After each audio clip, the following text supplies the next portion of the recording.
radioactive waste from nuclear plants across Europe. For decades, the nuclear industry has used the sea as a dump site.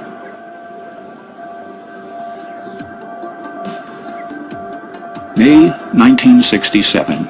In the port of Emden, Lower Saxony, nuclear waste from Germany, Britain and France will be loaded onto the British cargo ship Topaz. The barrels are to be dumped in at least 4,000 meters of water. The nuclear waste was supposed to be diluted by the water. This is considered to be an absolute certainty. The British crew of the Topaz dumps the radioactive load into the sea.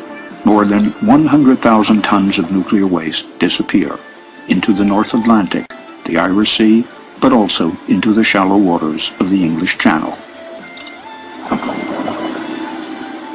If you look at the inventory, it's the analysis of materials that have been recovered from the seabed that have only come from dumping, not atmospheric testing, from dumping. There's no doubt in my mind that high-level waste has been physically dumped at sea. Powers that are written in a future... Michael Meacher might know more about this. He was Minister of State for the Environment from 1997 to 2003 and an opponent of the dumping policy. I suspect that was an agreement between the Ministry of Defence, the Army and the nuclear industry. I presume this was I won't say a plot, but this was an agreement between them all to do something which they would rather not anyone knew about, and that's why it's now impossible to get the information about exactly what was dumped, where it was dumped. I think we have a pretty good idea where it was dumped, but we don't know, and the quantity of it we certainly don't know, and the effects of dumping that in the sea over decades or centuries, again, we don't know. I mean, this is a sort of conspiracy. Our conclusion: the radioactivity is only spreading out instead of disappearing altogether through dilution. There are no exact details about the location and number of barrels, and there is disagreement as to whether they should be salvaged. The dumping of nuclear waste in the sea was banned worldwide in 1993, yet the nuclear industry has come up with other ways.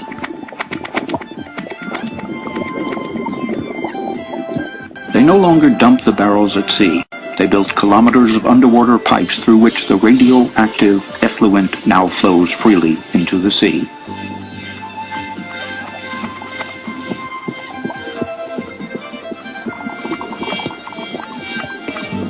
One of these pipes is situated in Normandy. It comes from the French reprocessing plant at La Hague.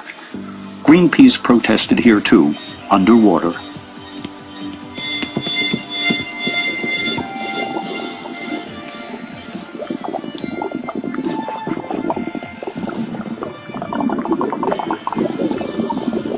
To environmentalists, the matter is clear-cut.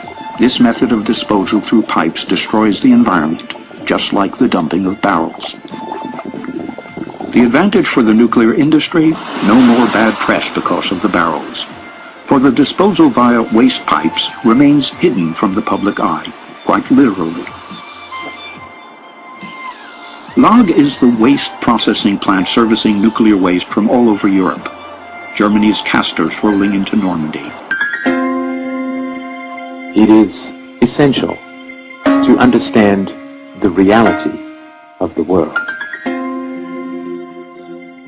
Helen, you know, the Fairwind site has been getting a lot of anecdotal evidence from people all over northern Japan.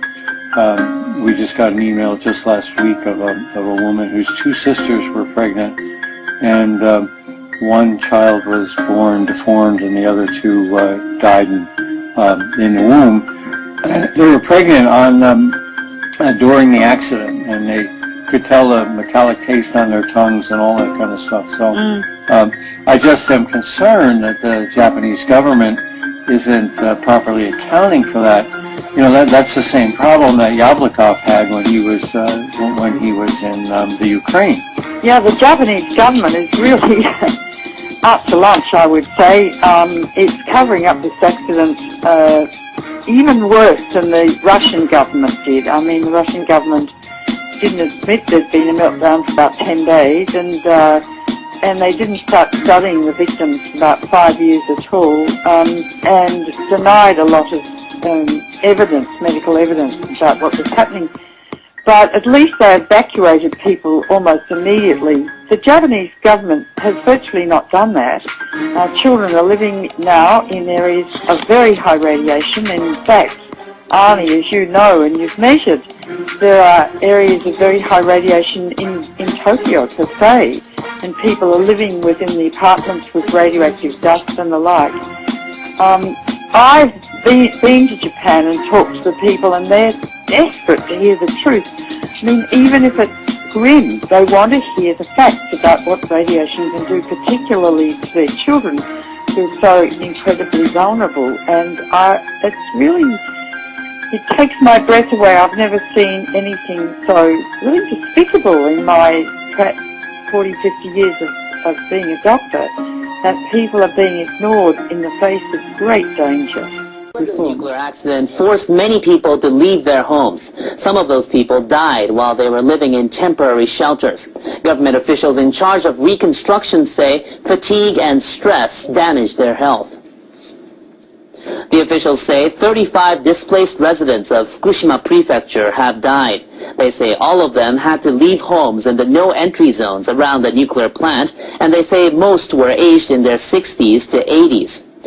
Estimates from the Health and Welfare Ministry suggest 1.03 million people were born in 2012, the lowest number since the end of World War II.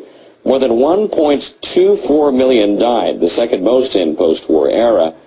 About 8,000 more died in 2011 when the earthquake and tsunami hit northeastern Japan. The total population decreased by a record 210,000. Before 1950, an average Japanese woman had more than 4 children during her lifetime.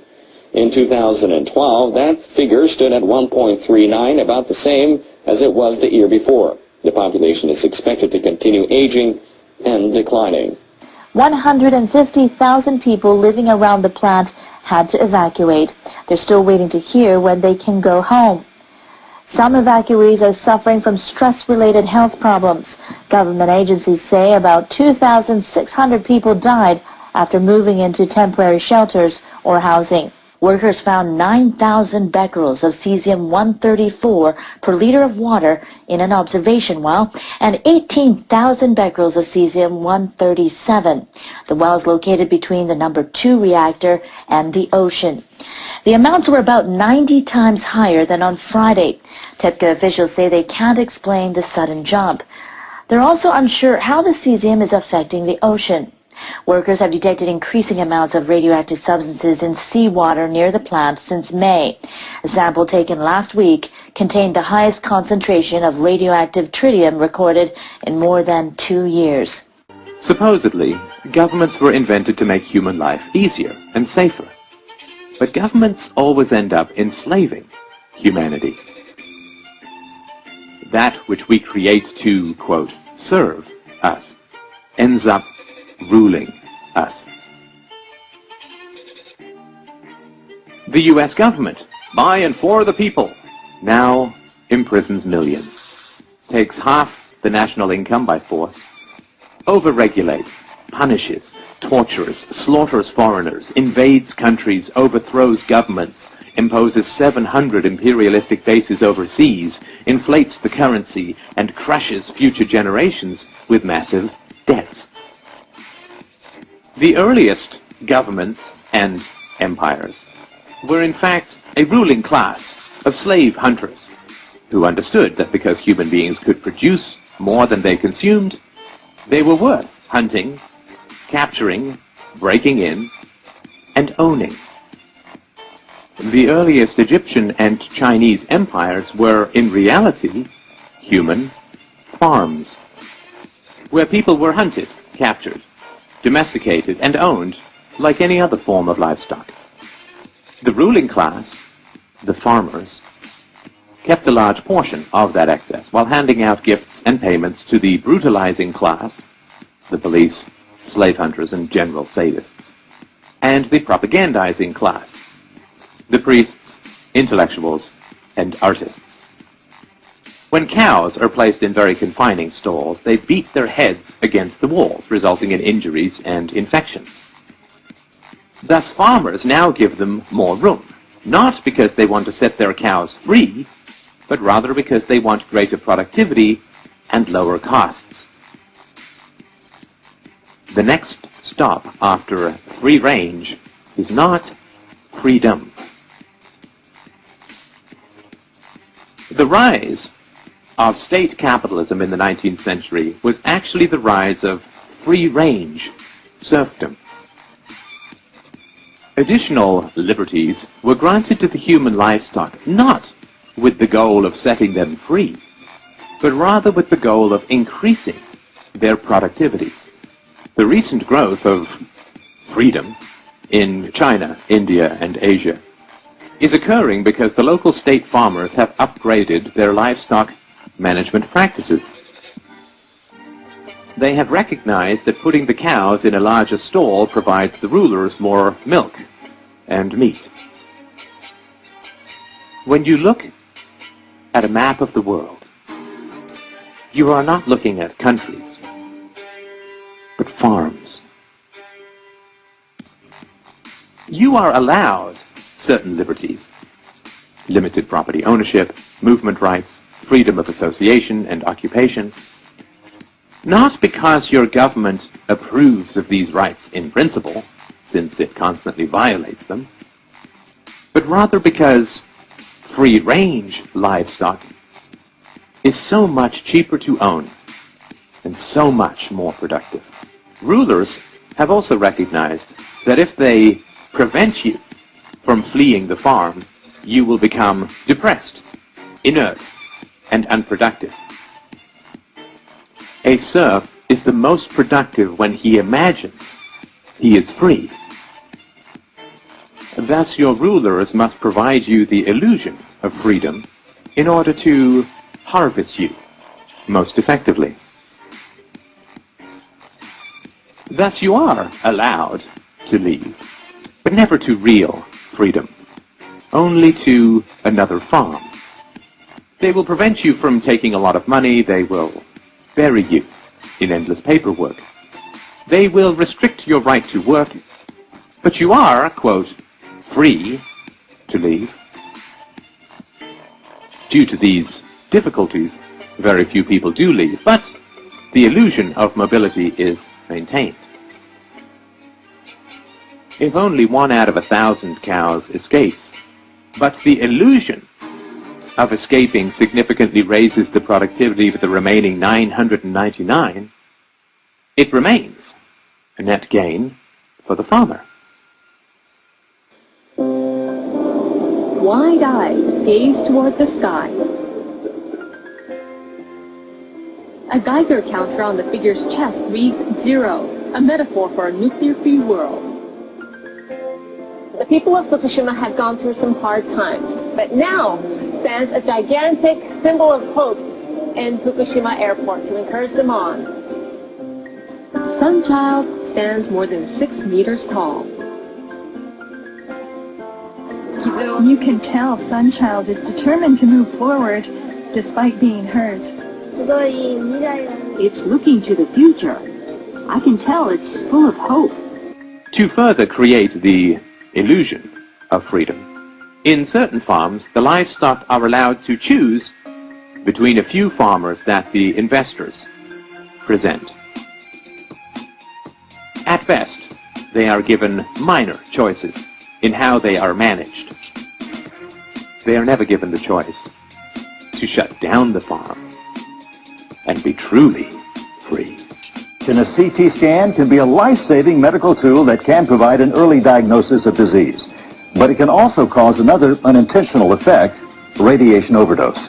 It's happening more and more at hospitals around the country, and as we found, perhaps here in Georgia. Average lifetime dose of diagnostic radiation has increased 7-fold since 1980, driven in part by the increasing popularity of CT scans.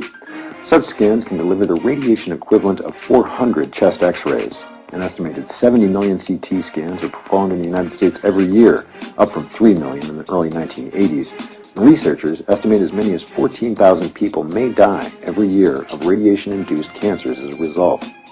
A group of FDA scientists who are concerned about the risk of CT scans say that FDA managers ignored or suppressed their concerns, and that the resulting delay in making these concerns public may have led hundreds of patients to be endangered needlessly.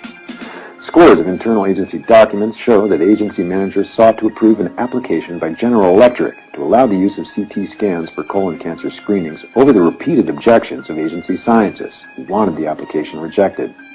After an FDA official recommended approving GE's application, Dr. Julian Nicholas, a gastroenterologist who worked under contract with the agency, responded that he felt strongly that approving the application could, quote, expose a number of Americans to a risk of radiation that is unwarranted and may lead to instances of solid organ abdominal cancer.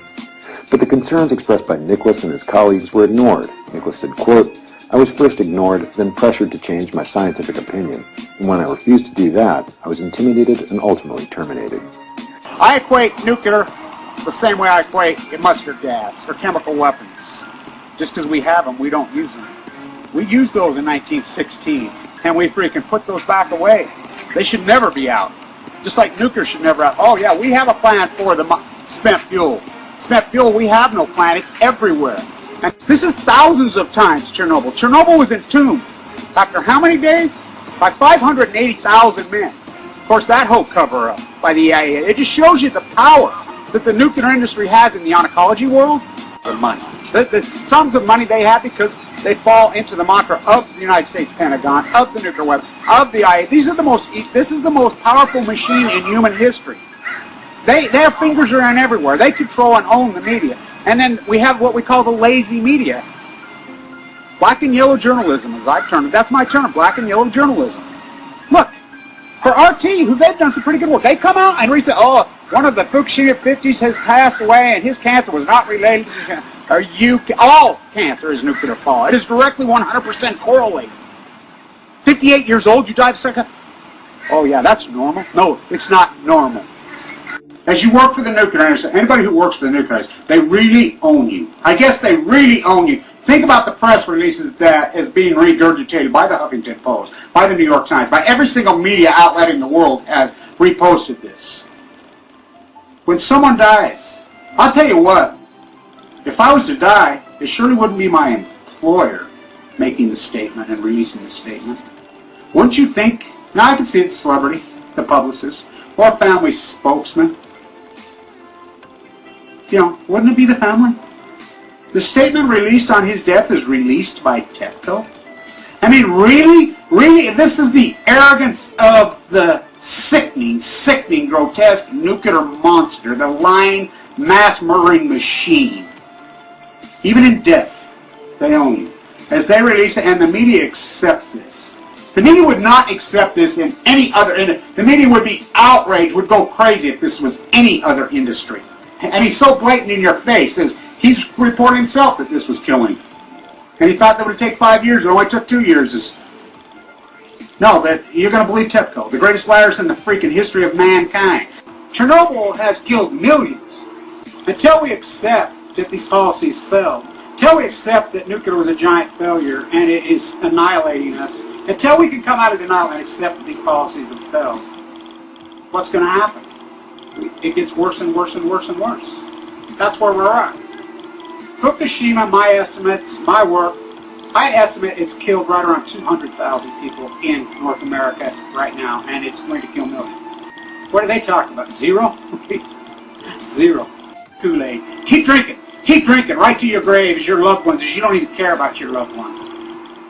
Nuclear power, the freaking replacement for dirty coal. The replacement for dirty coal is clean coal. Is sun. Solar. It's been there, right there the whole time.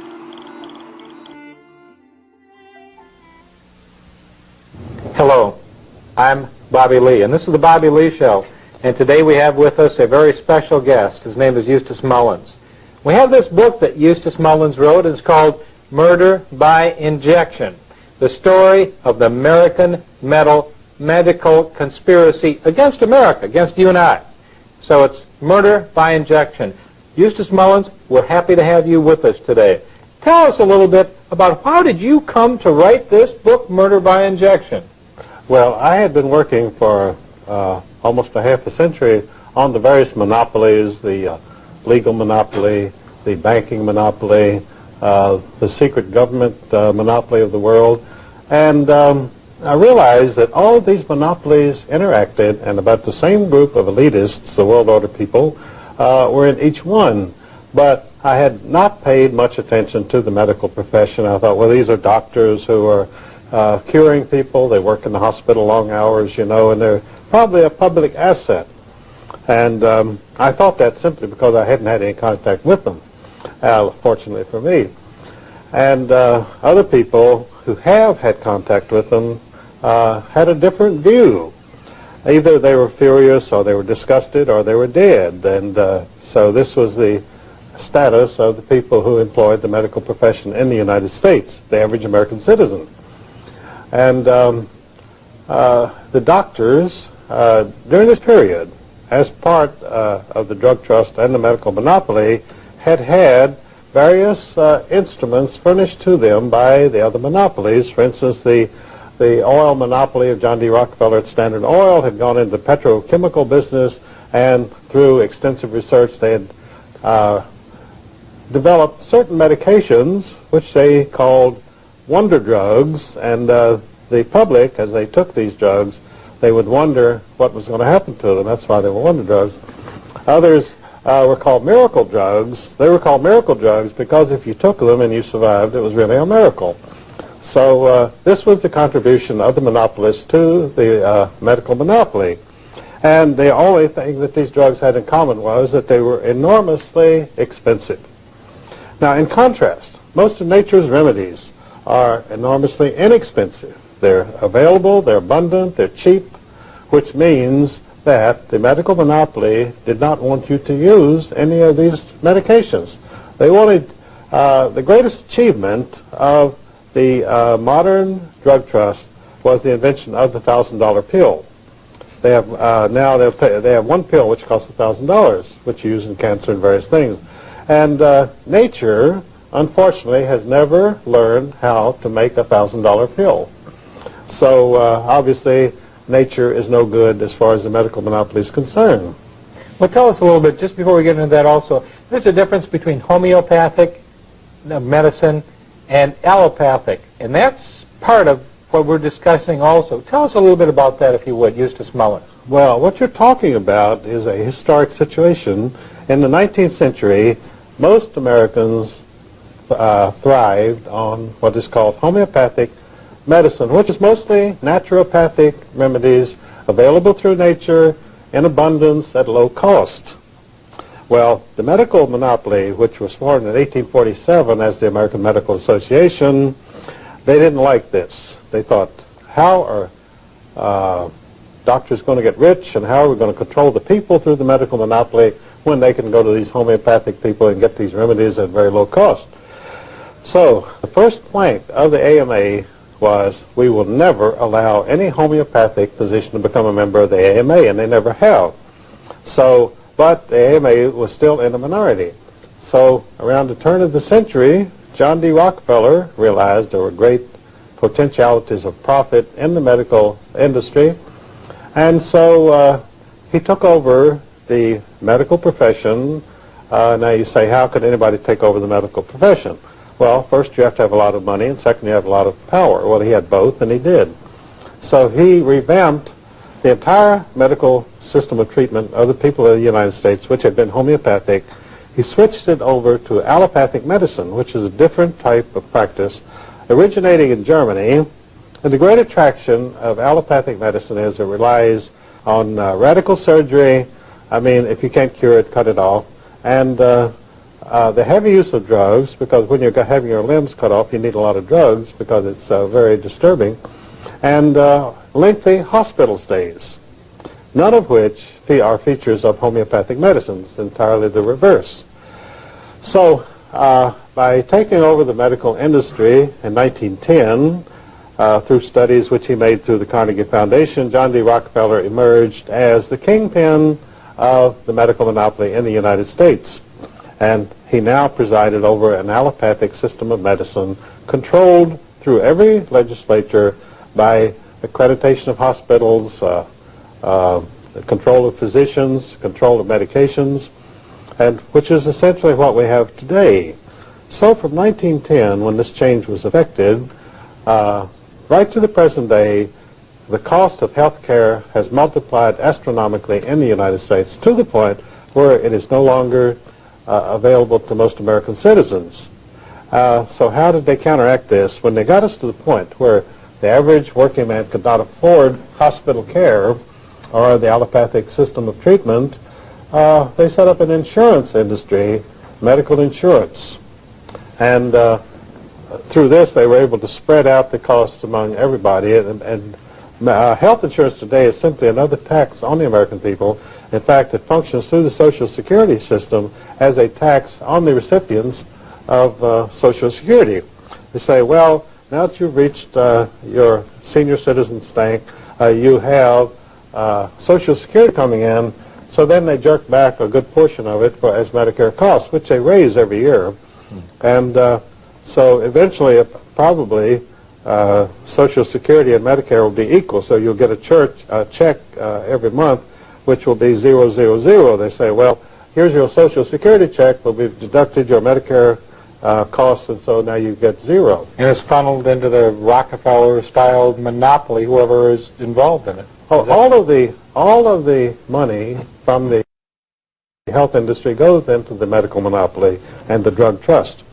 Interestingly enough, the Rockefellers control every major drug company in the world, and now when I say control, I mean directly. They have, among the directors and officials of each of the 18 largest drug companies in the world, they have men from Chase Manhattan Bank, from the Exxon oil company, and so forth. So they're right there. The names, I have all the names in my book, Murder by Injection.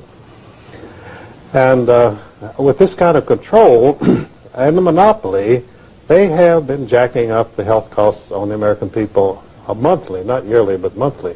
Mm-hmm. Well, it was $666 billion last year. That was a lot of money for this country to spend on health, and we're spending twice what many of the free world countries are spending. Japan and Germany, we're almost spending twice. And you say that this is part of the monopoly, and that's part of the reason that we're spending so much? Well, actually, we're not spending it. The money is being stolen. Mm-hmm. The Washington Post carried a story not long ago in which they pointed out that the hospitals and the AMA physicians, and I'm not talking about quacks or cranks or fly-by-night people, I'm talking about the medical establishment, is stealing directly $77 billion a year in health costs from the American people.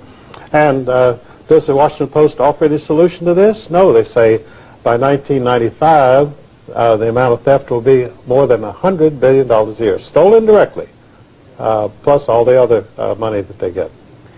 That's, ladies and gentlemen, that's why we're $4 trillion in debt. That's part of it anyway. So let's talk about the Hippocratic Oath, or maybe the Hypocrite's Oath, and Galen and Dr. Robert Mendelsohn. But what about the profits of cancer? Let's go into that, Eustace. How has cancer become profitable for people?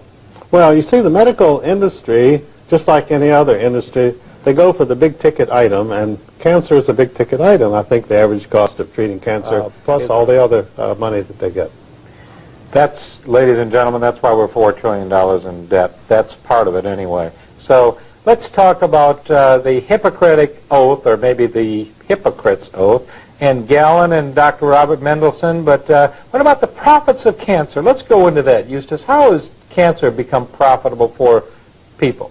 Well, you see, the medical industry, just like any other industry, they go for the big-ticket item, and cancer is a big-ticket item. I think the average cost of treating cancer is $120,000. And the interesting thing about it is when you go to a doctor and he says, oh, you have cancer, and he says, I really can't do anything for you, but I'm going to give you a lot of treatment. It's going to cost you a lot of money and a lot of pain. Your hair is going to fall out. You're going to wish you were dead, and sooner or later you will be. But meanwhile, we'll get all your money. This is called cancer treatment in the United States. How did this start? How did this come about? Let's talk about radium before, because I think radium was one of the first cures, supposedly. Who developed the radium treatments? And tell us a little bit about that, if you would, Eustace Mullins.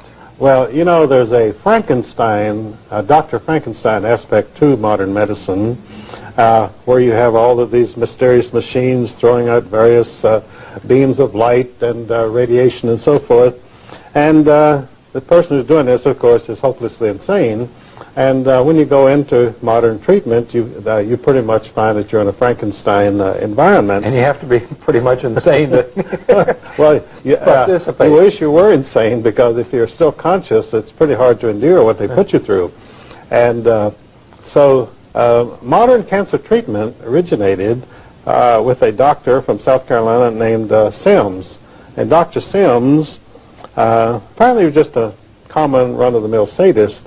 And he liked to operate on people not because he wanted to cure anything, but just to be cutting them up and, you know, having good, clean fun. And so the people in South Carolina, after they got onto him, they wouldn't let him touch them anymore. So he was reduced. He had to go and buy a slave girl. This was before the Civil War. He had to buy a slave girl for $500 so that he could cut her up. And then the people in the area were so outraged by what he was doing that they ran him out of town. So he went to New York, where his peculiarities would be less obvious, and he started a cancer hospital up there, and which was called Women's Hospital, and this was financed by a very wealthy lady named Melissa Phelps Dodge of the Phelps Dodge fortune, a great mining fortune. And so he ran this hospital for a while, and again the rumors started to creep out that there was a lot of torture and sadism going on in this hospital. I mean, you know, he didn't give up all of his fun just because he went to New York. That's where you go to have fun. And so he was going great guns. And so everybody at the hospital rebelled and said, get rid of Dr. Sims or we aren't coming back here anymore. Well, his wealthy patron, you know, they don't like for their lackeys to be criticized. So she ignored them all, and he continued. And this hospital later became Memorial Hospital, and then it was financed by a relative of hers named James S. Douglas of the Phelps Dodge Mining Corporation, and he was called the Copper King. Well, in his mining interests in Arizona, he had come across a lot of uranium, which he also mined, and he became fascinated with the possibilities of radium as a treatment of various diseases. So he experimented on his wife and daughter until they both died of radium poisoning, and he continued to experiment on himself, and he also died of radium poisoning. And so Memorial Hospital then was continued.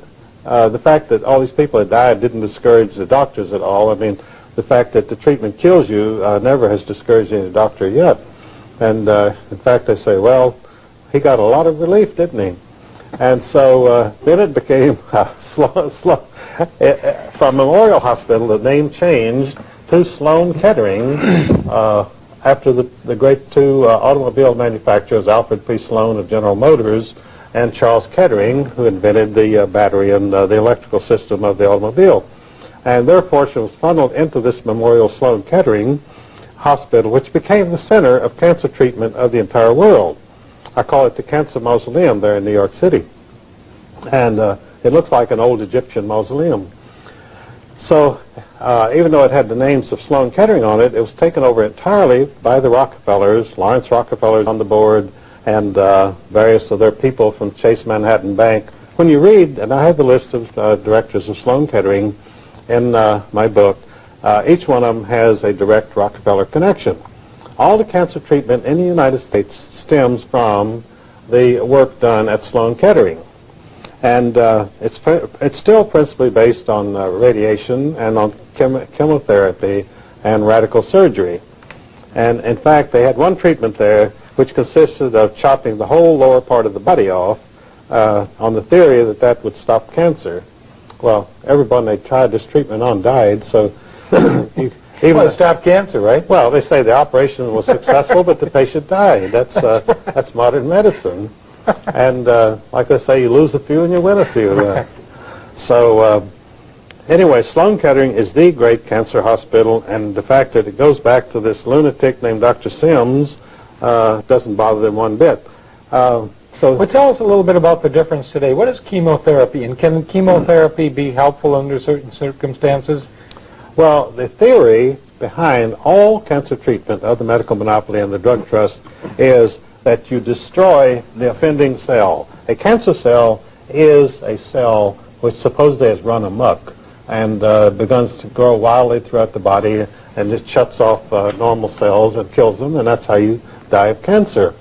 Well, this approach, which is strictly allopathic, says you've got to destroy that offending cell first through radiation, and you burn it out, which means you burn up everything around it also, but that doesn't discourage anybody. And secondly, through chemotherapy, you find some very strong chemical which can be injected into the body. It'll go right to the offending cell and destroy it, and of course it also destroys everything around it. Now, the homeopathic cure for cancer is restore the immune system. In other words, the body can control cancer through its own native resources, its inner resources of isolating the offending cells and then destroying them or letting them starve. But actually, all allopathic remedies for cancer actually encourage the cancer.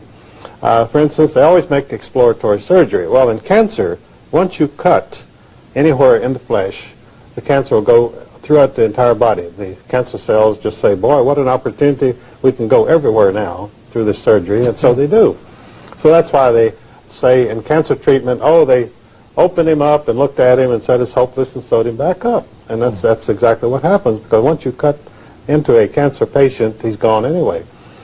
So one of the great causes of the spread of cancer in the United States is our exposure to carcinogenic systems, mainly chemicals and pollutions in the air.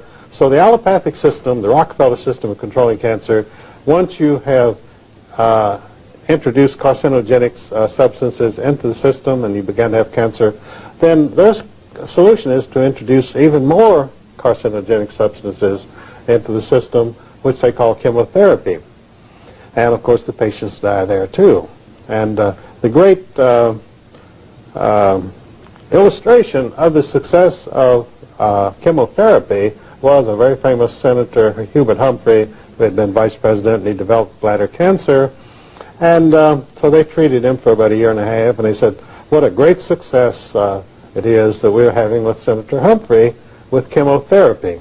So then Hubert Humphrey finally was interviewed, and he said, chemotherapy is living death, and he died. So that's the only real illustration they ever had of the success of chemotherapy. And he denounced it.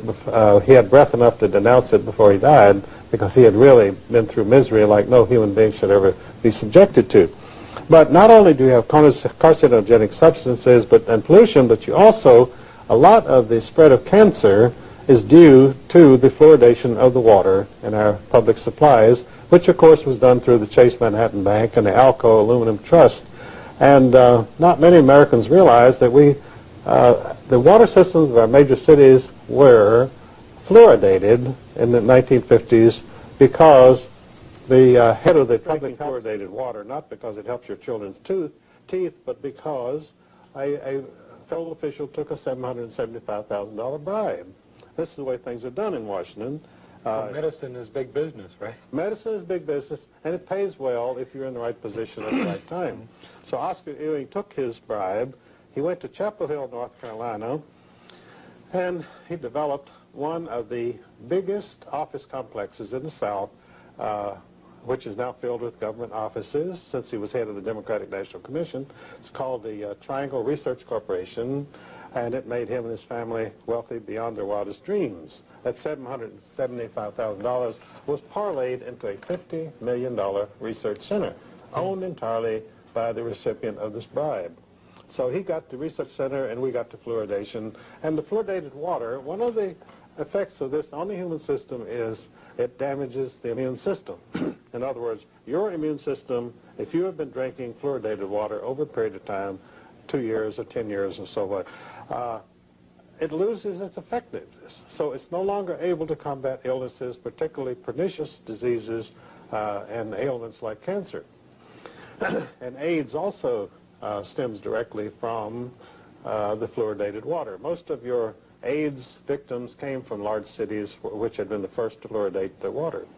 So because of the immune system, it made it more susceptible? More susceptible to AIDS.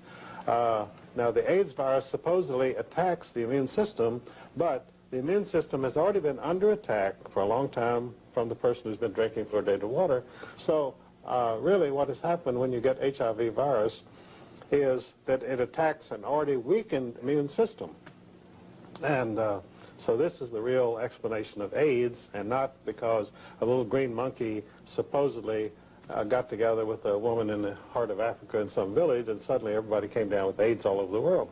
Mm-hmm. But, you know, the drug trust figures, tell them anything, they'll swallow it because we've got the media and we tell them this. Well, we've been swallowing enough drugs for a long time. Well, we have indeed, yes. Yeah, it's like we have been perpetually drugged over the last 50 years regardless. But the drug trust and the Rockefellers, their treatment for cancer is called the cut, slash, and burn technique of curing.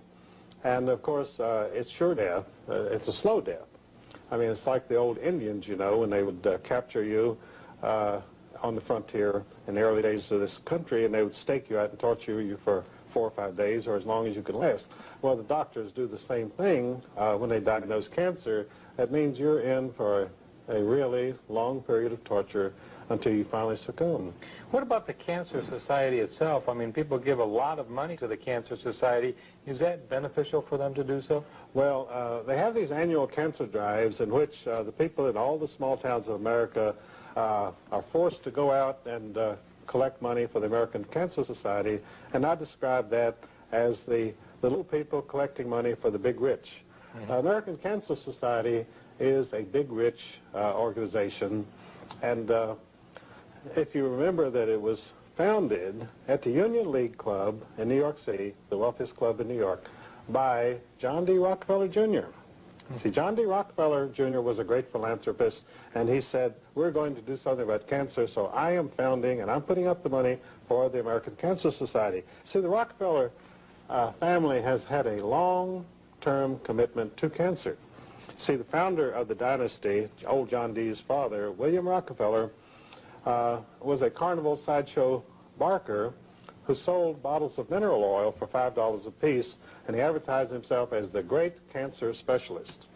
And so he sold these all up and down through Pennsylvania and Ohio when he wasn't running from the law, because he also was a very famous horse thief, and he also had 18 warrants out against him for rape.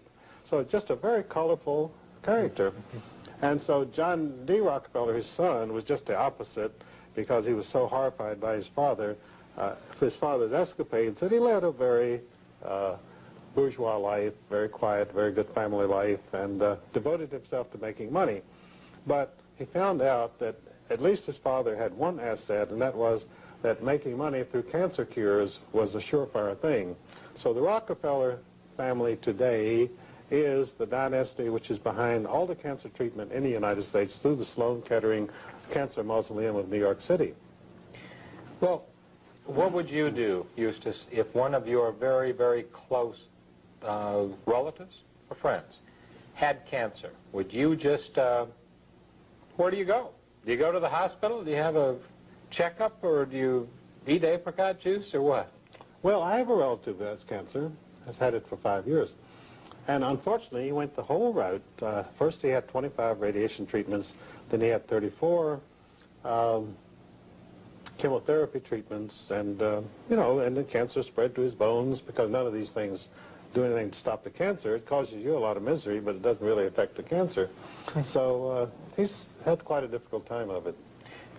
Do you mean to tell me that chemotherapy really doesn't help, or can it help, or can't it? I mean, is there any way? I mean, what about what about surgery? And you're saying that there's no way. Cancer, I mean, if you cut the area that's cancerous out, doesn't it have a stopping action? Or? Well, you'll see feature stories in the press constantly where some individual somewhere, they found somebody who did have cancer and who had this treatment, and so now they proudly announce the cancer is in total remission. In other words, there is no cancer there. And unfortunately, this is what the medical monopoly itself calls anecdotal medicine. In other words, You tell a story about something that happened to your grandfather or your nephew or somebody, and that the cancer went into remission. But there's absolutely no scientific basis for any of these claims. And the story that the medical monopoly puts out is this person was diagnosed as having cancer, and they went to the hospital and they had radiation or chemotherapy, and the cancer went into remission, and they've lived happily ever after. But there again, you have absolutely no way of evaluating this hype which is in the media. I want to personally thank one of America's #1 patriots, Mr. Eustace Mullins, for his courage in being able to author a book of such significance in the face of the dynasties, the syndicates, and the anti-middle class establishment. Eustace, I thank you so much for being with us today. God bless you, and I want you back on the Bobby Lee Show soon. Thank you, Bobby Lee.